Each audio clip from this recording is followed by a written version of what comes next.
I've been thinking about the fact that we're in this matrix, for lack of a better word. That society has been structured in a way that we are operating on this idea that we're all fit into this little box. Um, we're religious, we're atheist, we're Republican, we're Democrat. Um, and I feel that, at least for the people that I'm talking to who are going to continue to watch this video, that we're kind of locked into this role that doesn't really fulfill us. And that we have this fear that society will cease to function if we do not play the role that has been assigned to us. And one of the ways I want to kind of demystify that is to highlight a difference from more of an Eastern philosophy and a Western philosophy. Now, I'm as Western as you can get. Grew up in Brooklyn, was born in Jamaica. I think of things more from a Western standpoint. I do have some Eastern influences, and I'm not necessarily saying one is better than the other. I'm just trying to show you the highlighting of how our minds are kind of being warped into this goal-oriented, you are segmented into this one way. And it goes both ways. So an easy one. In Eastern society, it's karmic. You're born in this particular instance, in this particular role. That's your role. You live that role. There's not a lot of wiggle room between it. Western society, it is a function, and some people believe that, and some people say, hey, you can achieve whatever you work for. You can progress as far as your talents take you. Now, we can extrapolate that to say talents are a gift that are given to you as you're born. The locale which you're born, the parents, the resources you have in order to be able to read and to see life in a certain way, all are balanced. So there's an agreement there. But I think one of the ways that we differ, and it's interesting, like if you watch Asian programming or any kind of programming, they have this cyclical thing where there's a premise of a story, a rich man looks for a wife, and every story episode is in a cyclical manner where they're progressing towards a point, but there is no end, but they're progressing towards a point, and every story kind of links together. While in America, a more Western way of doing it is to have two forms. There's a situational comedy or situational drama, where each episode is basically isolated, and then you have a neat conclusion at the end. To string together seasons, there might have like a salient point, like one enemy that's continuing. But in more of a Eastern way of doing it, the cyclical way of doing it, you might have one enemy laying multiple traps that the hero has to kind of circumvent or deal with, and that enemy becomes more and more pernicious, and the relationship to you becomes more and more intricate, and then at the end there's a resolution, but it kind of is a place for you to grow more, where in Western civilized society, that enemy can be in the background and the information can be tangentially connected, but at the end of the day, there is no overarching. There is solving these simple steps, and at the end, the enemy is vanquished, and that's the end of the story, because the story has to conclude. There has to be an end. And I'm rambling on to say that we've been taught that there's a beginning and an end. We are who we are, and we need to play our role, and at the end we'll get the prize, or at the end there will be a definite conclusion. So if you're in a difficult situation, at the end it's over. If you're in a great situation, at the end you'll get your prize. And I think that is a subtle way of brainwashing.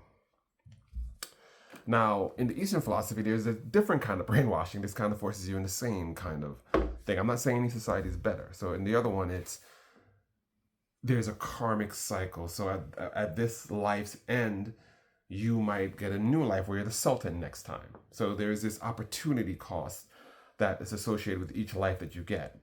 And whatever difficulties you face in this life is a result of what you did in the past life or what you've chosen to go. You wanted to face this difficulty of poverty to learn humility or some such situation.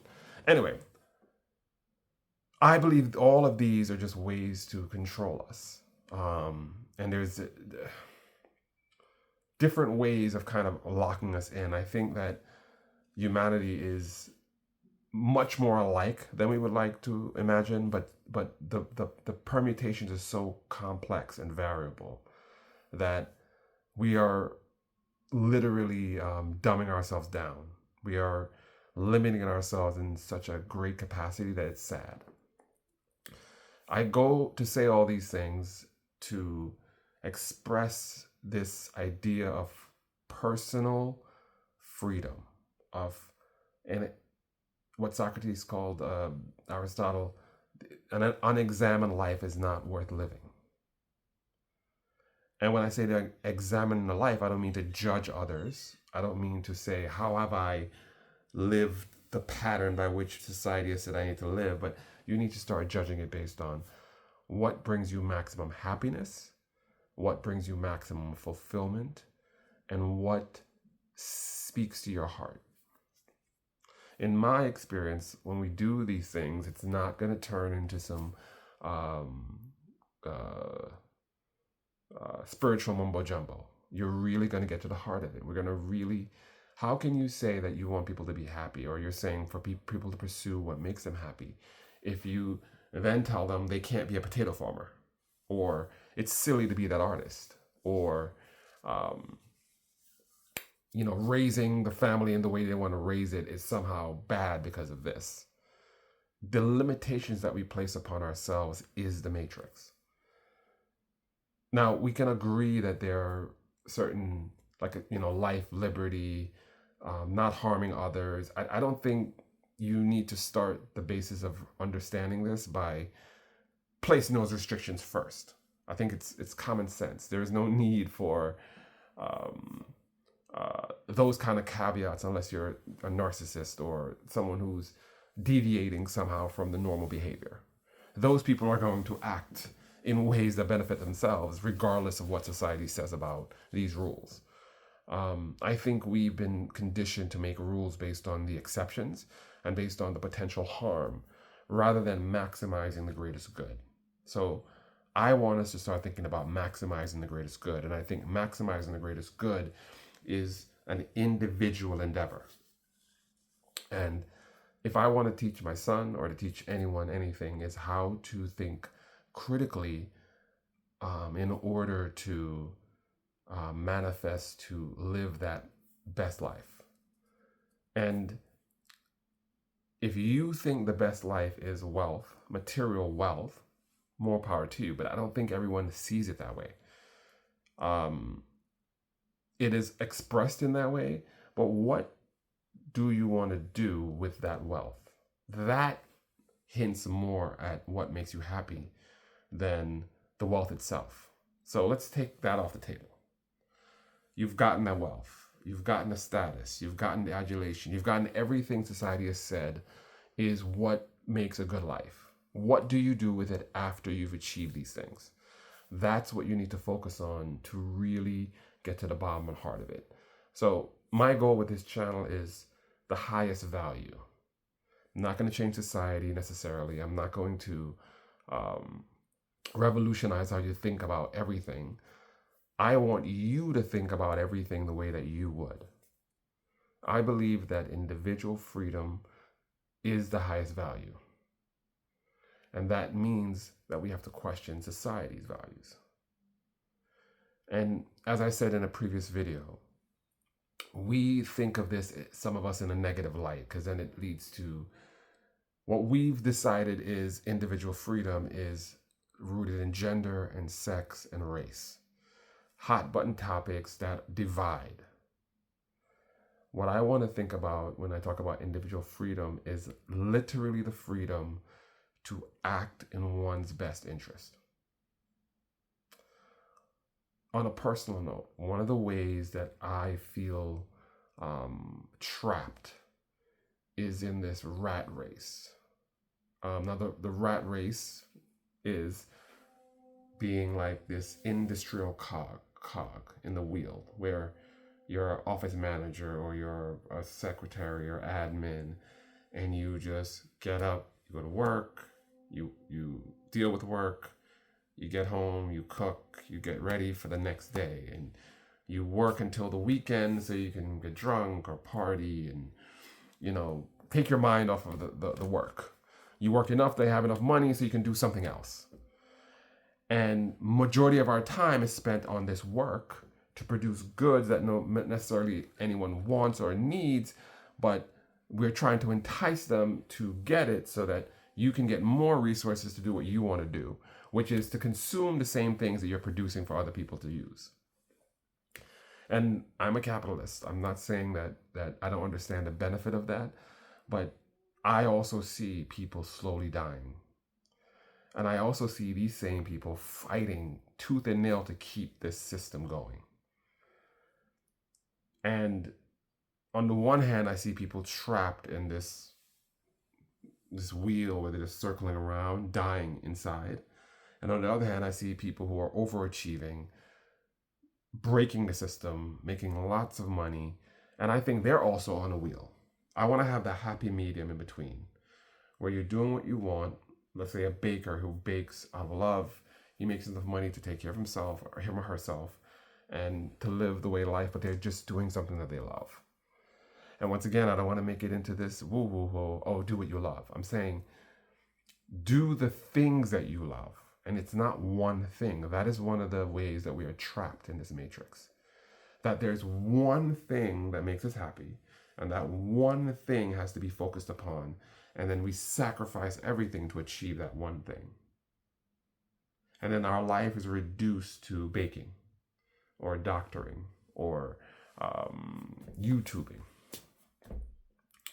But we're multifaceted. That's the thing, the restriction is. We are both cyclical with progressive growth and different things happening in our lives, and we need to enjoy that journey. But we're also reaching definitive ends. And in each of those ends, we need to re-examine what makes us happy. What made me happy at 12 doesn't give me the same joy at 42. What made me happy at 22 doesn't give me the same joy. I still like it. I'm still fascinated by cartoons and anime and the books that I read at that time. But when I reread them, it's with a different air, a different grandeur to it. And I think this multifaceted nature is what we need to focus on. So we're coming with some rules here, right? How do we get out of this matrix? One, we have to examine our lives dispassionately to find our passions. We need to start making individual decisions at individual moments to see what is our highest good or value. And as we start looking at our lives, we're going to see that our lives become fuller. And this speedy, how did I get here moment won't happen anymore, because it's a progressive, choice-induced moment to moment. And even if you have stagnation in your career, you have all these other things around you that give you maximum joy. So your career does not define you. Your family does not define you, unless you choose to make that define you. But I don't want it to be one thing. I want it to be a multifaceted thing, because the richness of a life is not limited to these things. It's on the one hand, the singularity of focus achieves great things. On the other hand, it's one of the chief reasons for the most unhappiness and lack of joy, because you're feeling with these constant pain to get to this one moment, which is fleeting and momentary. What I'm saying is you can have a singular and then multiple. How do we achieve this? This is the quest of this podcast. And I hope you will continue to join me. I hope you, as I work this out, you work this out. I would love to hear comments. Love to hear what kind of videos you would like me to do. But at the end of the day, I want us to be content, is probably a better word than happy. And I don't necessarily need you to radically change your lives. Small, incremental changes will probably have a bigger effect on you than a new career, than anarchy, than smashing a sign. Make a new sign that represents you. Color the world in a way that says, I was here.